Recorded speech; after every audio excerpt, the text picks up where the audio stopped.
दादा भोई एवं माँ भौणी तथा यूट्यूबर दादा भाई को हार्दिक शुभेच्छा।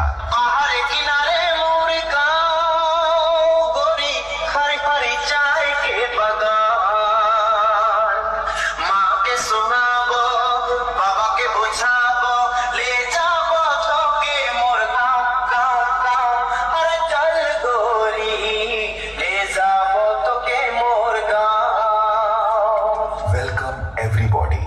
This is Burman music from West Bengal. Afjal Remix, Cashport Singh.